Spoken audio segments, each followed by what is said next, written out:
প্রতি ভালোবাসা থেকে এই এলাকা থেকে নির্বাচন করার সিদ্ধান্ত নিয়েছি। আপনাদের দোয়া এবং সমর্থন ভালোবাসা চাই।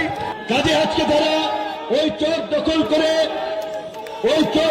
করে মানুষকে জিম্মি করে পয়সা নিচ্ছে।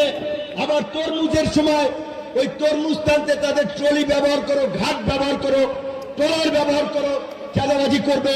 জেলেরা মাছ ধরতে গেলে তাদের কাছ থেকে চাঁদাবাজি করবে, থানার দালালি করে মানুষকে হয়রানি করবে।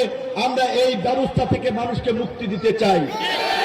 যেই কারণে ঢাকা থেকে একটি দলের প্রধান হয়ে আমাদের জাতীয় পরিচিতি এবং অবস্থান থেকে সত্ত্বেও ঢাকায় নির্বাচন না করে এলাকার মানুষের প্রতি দায়বদ্ধতা থেকে, এলাকার মানুষের প্রতি ভালোবাসা থেকে এই এলাকা থেকে নির্বাচন করার সিদ্ধান্ত নিয়েছি। আপনাদের দোয়া এবং সমর্থন ভালোবাসা চাই। এইটুকু বলবো। আপনারা, আমি আপনাদের প্রতিনিধি, আমি পুলিশ বলেন, প্রশাসন বলেন, সরকার বলেন, কাউকে তোয়াক্কা করি নাই।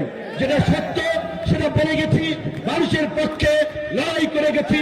ইনশাআল্লাহ আপনারা যদি আমার সাথে থাকেন, আপনাদেরকে নিয়ে আমরা আমাদের বিজয়ের লক্ষ্যে পৌঁছাবো ইনশাআল্লাহ।